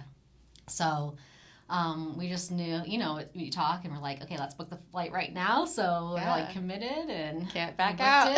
We planned the trip. We went to Paris for 5 days, and we spent like 2-3 days in the Champagne area, and like had a private tour guide take us to the champagneries. How and fun. It was amazing. It was like one of the best trips. So like 8 girls went. We had so much fun. Celebrations feel a little more special after going through what you've gone through. I think so. And life is worth celebrating. I mean, truly, having the parties, having the trips, doing all the things. Yeah. How about birthdays? How do they feel now? Are you a big fan? Oh, yeah. I mean, I've always been a fan of birthdays. I mean, I grew up, like, my parents always celebrated birthdays. Like, my mom always made it special growing up and would do something and have the house decorated. So, like, I always feel like, okay, birthdays are important. It's, like, our own special day. So, yes, I always want a birthday trip. Like, that's why I was like, okay, if we're going to go, take a cancer-free trip, we'll take it for my birthday. And so that was amazing to be in Paris on my birthday. And that's like we a went good to Moulin bucket Rouge. list. Oh, fun. Yeah. We did a lot of things, but my birthday, we went to Moulin Rouge. We did like some wine tours, and it was super fun. That's amazing. And then my husband turned 40 this year, so I had planned a trip for him. We went to Las Vegas for a New Year's. So his birthday is January 2nd. So we went up there. We went to Las Vegas for New Year's and stayed for his birthday, and so I like kind of surprised him. And that's awesome. So I'm like, we're gonna do something. Well, let's have some fun. So we're trying to plan a trip for next year. We're we've made a list. We're trying to narrow down somewhere. I'm like, I really want to go to Greece. That's like on my list. Yes. And we talked about going to like Spain and Portugal and. I mean, there's there's so many options. places. I know. I'm like, I'll just go anywhere in the U.S. Take me somewhere. I don't care.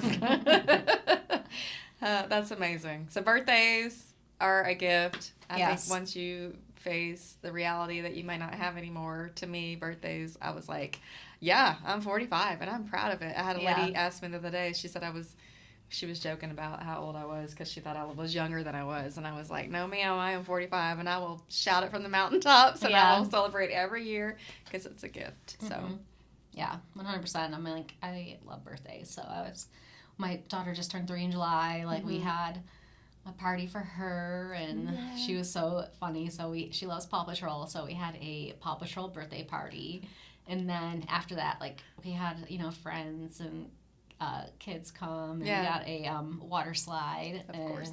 we had a pool party, and so they had a blast. And the next week, she was like, "Now, can I have a mermaid party?"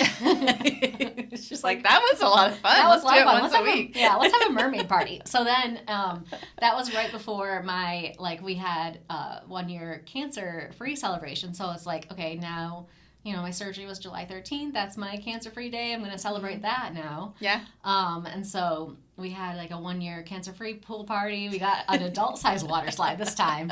Even more fun. But I told people, I'm like, it's going to be mermaid themed. So I told her we could have a mermaid theme party. Sure we can. So she was happy. And my parents came. So she's like, Gigi's coming for my mermaid party. And I'm like, yep. All the more reason to have parties. Yes. But, yeah, I know. I just like, I've always had the mindset of like, I work to live, not live to work. Yeah.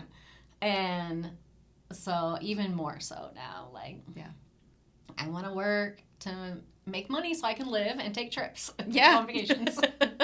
Or just spend time with family. With your daughter and your husband, Yeah, like, Christmas has always been important to me too. We always, like growing up, we spent it with family, and so I always take off that week, and so I don't know. Like spring break, I got the dates wrong this year, and like a lot was going on last year, and the calendar changed, and I did the same thing last year. So I thought spring break was 1 week, but it was actually the week after. So I had arranged for my mom to come. It was too late to her to change her flight and everything. Yeah. So I ended up taking off spring break and spending it with my daughter, which was fun. And I'm like, why not? I just took a trip for myself. Like, I'll just take time and we'll do whatever you want to do. So and this weekend we're having a girls' weekend because my husband's going out of town. So I'm like, I might take her to get her first pedicure. Oh, fun. That's really special. So we'll see what we do. But yeah, it's just like everything. I feel like the important things are more important. It's like I want to spend time with family and friends and just like enjoy it, and like really. Now that my daughter is 3 and at the age of like playing and being a little human and telling me, what she wants, exactly what she wants. She knows. Of course they do. She will pick out her own clothes, her own meals. Like, you can't tell her otherwise. But, so it's like more like when I'm with her and like playing and stuff and what she wants me to do this or that. I'm just like, okay, let's do it, Now I put my phone up, like... That's what I've been working on lately, just like not having my phone out like around her and stuff. And full undivided attention, because every moment with them is truly a gift. Yes. I mean, truly. And you just never know when it's your time. And like I've met like a couple people through this, like the last the event we just went to, I met a lady who, she was diagnosed in her 30s as well, later 30s, and has been cancer free for, I think she did 25 years or something. So I'm like, so people share that, like, really gives me hope. Same. I love to hear that. I know Emily from the Booby Boutique put out on her Facebook a few like women who've come in to the store and they've been 25, 30 something. I know. And I'm like, yes, more of that. Yeah. I think, because like it's always like the worry of reoccurrence. And I think I had told Emily about this at one of her meetings, and the Signatera test, which I'm doing every 3 months. And so that also gives me peace of mind, because that's like, it takes my blood, compares it to the tumor, and it can detect like reoccurrence before you see anything on imaging. Right. It doesn't detect new cancers, just like a recurrence of your same cancer, but still, it just helps. Which I wish I had known about that, because that would really give me much more peace of mind. So you look can into still do that. Yeah. If you just got diagnosed, look into that. You can still do Signatera. I think you can still do it. I mean, wherever you had your biopsy, I mean, they should keep the record of well, they should keep like your sample, like they should have tissue still.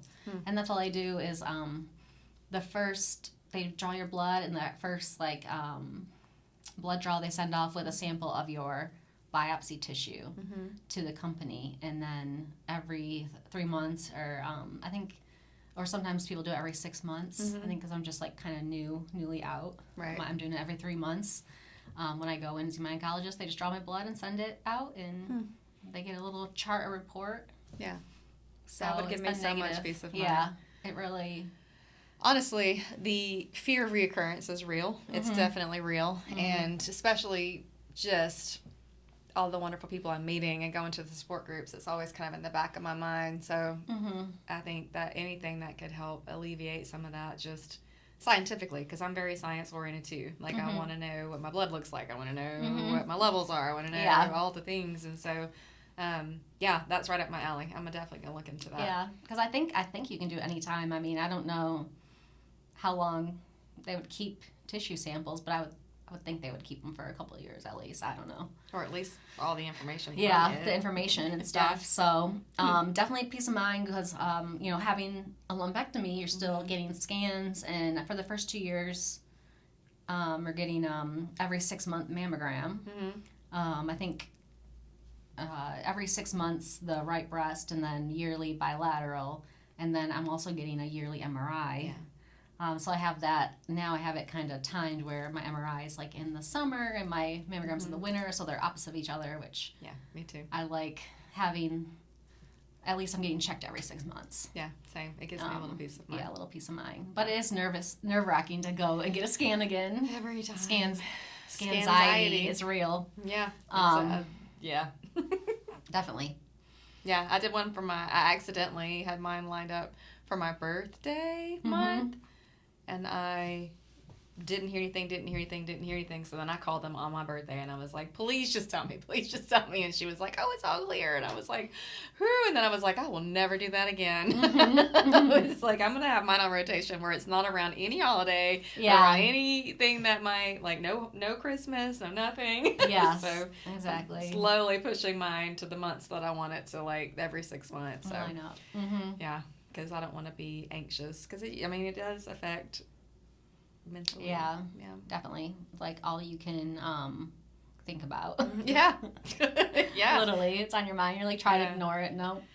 And for me, I had I was just telling my husband this, full disclosure, I'm an open book, but my first, 6 years prior to my diagnosis, I had some precancer. And so that was 5 years out from my initial cyst that I found. So I found a cyst. And then I was supposed to get my mammogram at 5 years to be released for 5 years, and it started when I was 31. And so then we lost our insurance, and I got it. Then that was when I found calcifications, and then they took them out as precancer. So then, fast forward 6 years is when I got my cancer diagnosis. So I'm supposed to feel happy about the 5-year mark coming up, right? Like I'm supposed to be like, oh, 5 years is coming up. I'm so close, and I'm not. I'm not happy about it. I'm nervous because I couldn't do the medication. I did do the hysterectomy. My numbers are fine. My scans are fine. But it's like getting past that mindset, like, has been hard. So I actually have sought out counseling because I don't want to stay in this mindset. I don't want to stay anxious. Fear also messes with our hormones and our levels. And I was like, I don't want to be contributing to this. And stress. It affects your body so much, too. Yeah, for sure. Yeah. So... counseling has been great. If you are having any issues with anxiety or fear, get counseling. There are special actual cancer counselors that you can find. That's what I found. Oh, really? Here locally. She's fantastic. Just fantastic. So, and I go in there and I lay it all out. Yeah. And so it has helped tremendously. Yeah. Well, I'm glad you brought that up because, I also started going to counseling when I was around right after I was diagnosed or in chemo, maybe in the middle of chemo, I don't know, but I was having so much anxiety and stress and everything related, so it definitely really helped. I've kind of slacked off and going back to her just because I've been feeling really good lately and my mindset is a lot better, but now but yeah, it definitely helped just to have someone to talk to and lay it all out and not try to burden your loved ones with everything. All the thoughts. Because I do talk a lot about what's in my head, and maybe they don't need to hear what I'm thinking because then that might make them fearful, Yeah. So I was kind of using my husband as a sounding board. So I'm not doing that as much anymore. Yeah, but it definitely helps for sure. I think it helped me a lot, when I really needed it in that time too. Because everything about hearing the word cancer creates a whole tidal wave of emotions that you really have to work through. And then going through the waiting game, that's a whole nother emotional. And then going through the medical surgeries is traumatic. So then that's a whole other... There are so many emotions that play into any type of cancer, and then I'll always say breast cancer to me is harder for females because it attacks everything that makes us female, our appearance, our hair, our body, our breasts, our hormones, everything is just changing. So there's just so many layers. But don't suffer through it. Don't suffer through it. Just if you are struggling, just get help. And it'll help you process, and it'll help you understand why you're processing things the way you are, and just kind of get to the root of it all. So 100%. Definitely get help if you need it. And it does attack you as your femininity and how you feel about yourself and your self-esteem. I just remember looking in the mirror, going through chemo and looking at myself, like, I was like, I don't even recognize this person. Yeah. Like, I had no hair. Like, I was gaining weight. I just felt like always puffy just because, like, you're always getting fluids and you get so much steroids. So many steroids. So many steroids during treatment and, like, before the drugs. And just, like, I just felt, like, puffy and just not like myself at all. And, like, pale. I feel like my color was always off. Oh, yeah. And yeah, me too. I'm like, who's this person? So I did not want to look in the mirror. I'm like, I don't even recognize this person. I don't like what I see. I look back at some pictures and, like, I feel like I'm open book too. Like, I'll share the pictures and everything. And, like, I kind of made, like, a little reel. And I'm like, look, the pictures, like, it's so crazy. Like, it was all in the same time frame, like, of a few months to, like, a year of, like, going through cancer treatments. And it's like, I looked so different in so many pictures. Like, like every stage of the journey. Yeah. Just like I don't know, I feel like it just changed how you look so much too. Yeah. I think, yeah. I'm like, was that the same time frame? Like this picture and this picture? You're like, wait a minute.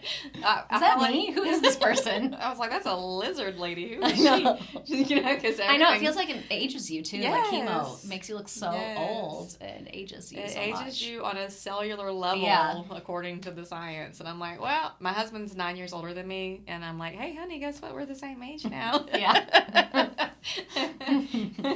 Hopefully not. But it's what it feels like sometimes. But yeah, it's tough. It's tough. It's a tough journey. But you come out better and stronger for it. Yeah, I think so. It definitely changes you in ways for the better. Yeah. And I'm like, okay, I can conquer anything now. Yeah. Like, when I went to Oregon to visit one of my best friends from, like, kindergarten, and we hiked, we went to Smith Rock, and it's, like, a little bit, it's kind of, I think it was between Portland and Bend, but it's, like, this beautiful rock formations in the middle of nowhere.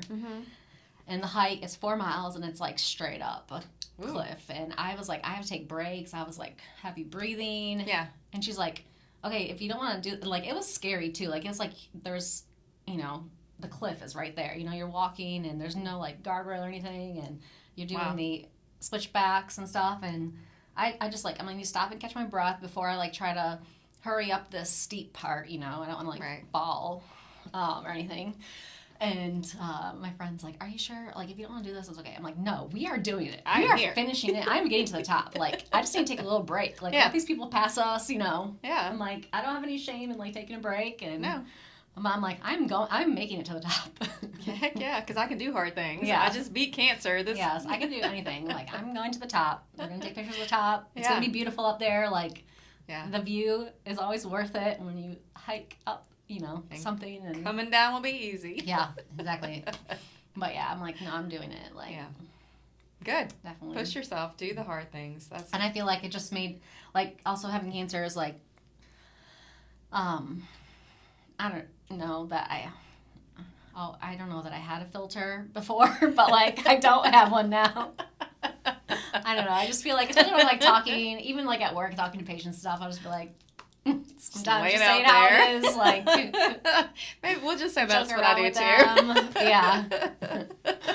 I'm like, bold choices, keep my hair short. Yeah. Like, I like it right now. Yeah. Be bold. Yeah. Be bold in your life, be bold in your everything, like all the things. And you're teaching your daughter, I mean, she's only 3 now, but one day you can tell her this story and you can teach her what it looks like to be bold and to be a fighter.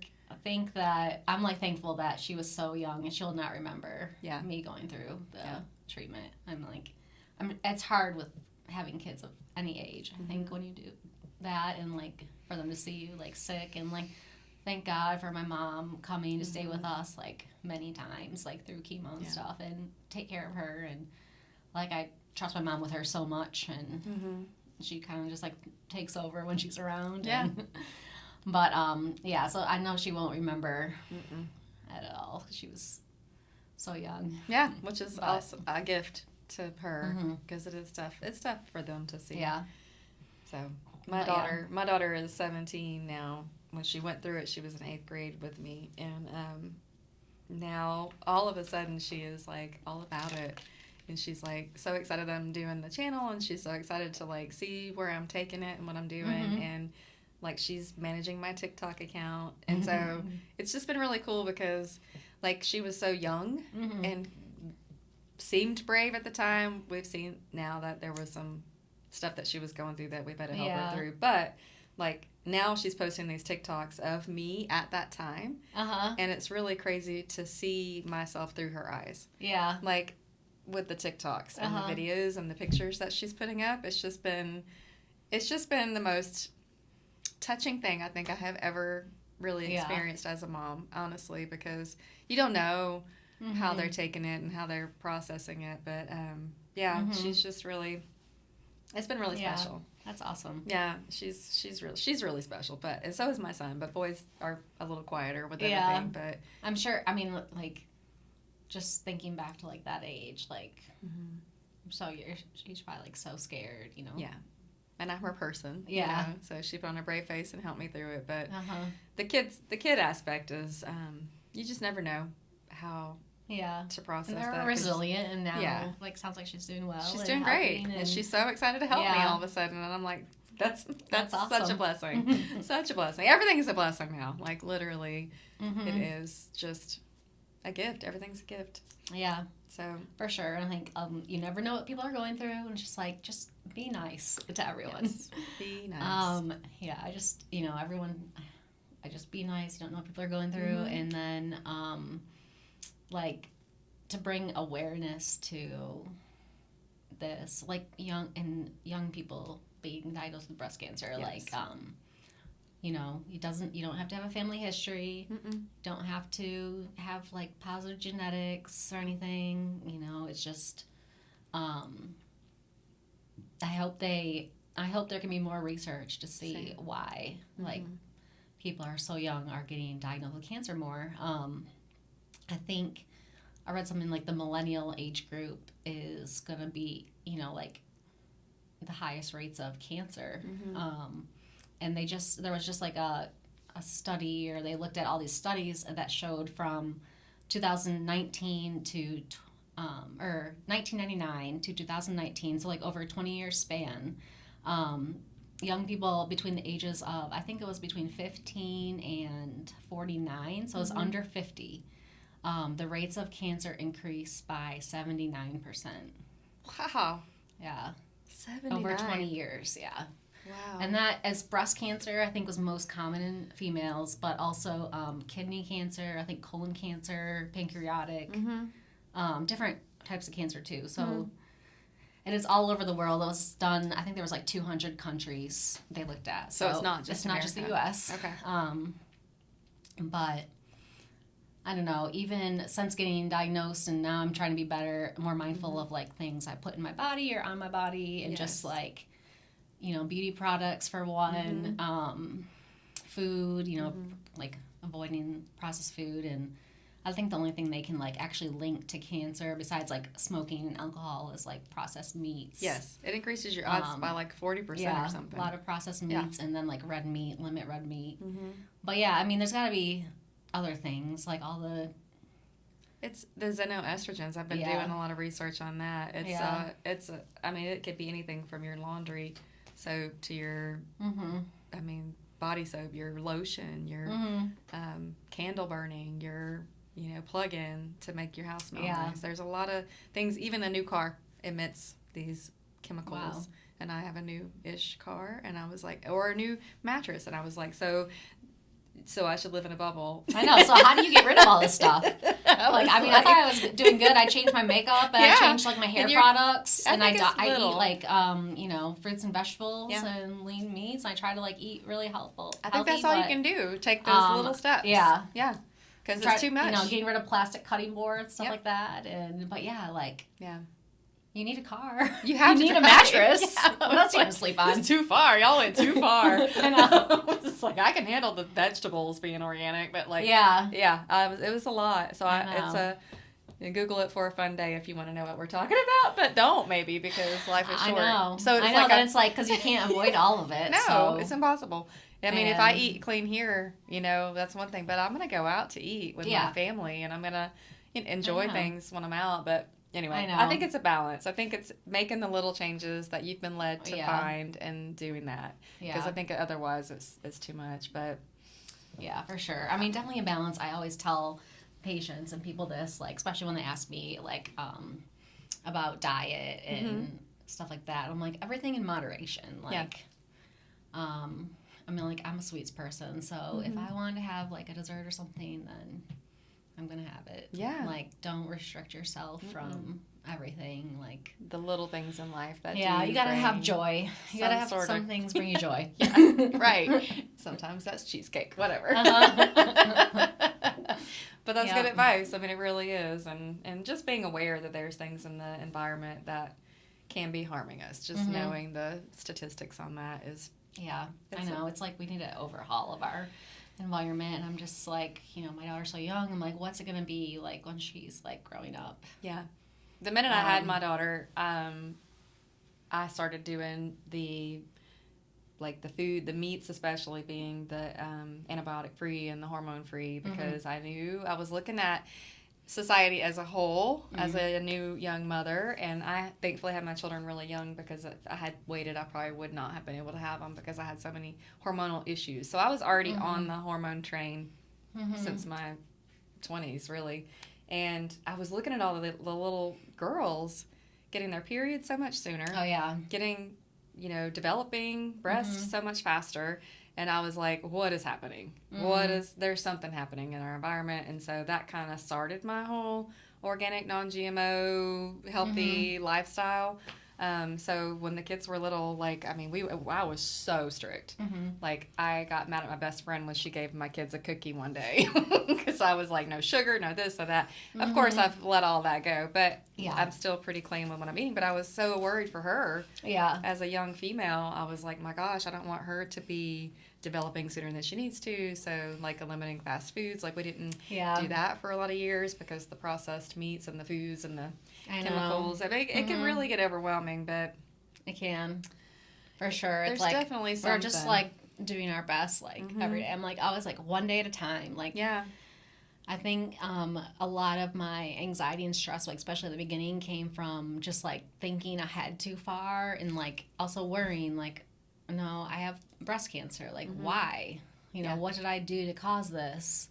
Right. What did, you know, what's going to happen? Like, am I going to survive? Is my daughter going to grow up without her mom? Like, what's going to happen? It's like, I had to stop, like, thinking the what ifs and whatever. And I'm just like, okay, one day at a time. Like, I'm going to focus on today, because, you know, anything could happen. And none of us are guaranteed you can die in a car accident. Like, literally. You know, and it has nothing to do with cancer. Right. But still, I'm just like, okay, one day at a time. I'm going to try my best today. And tomorrow's a new day.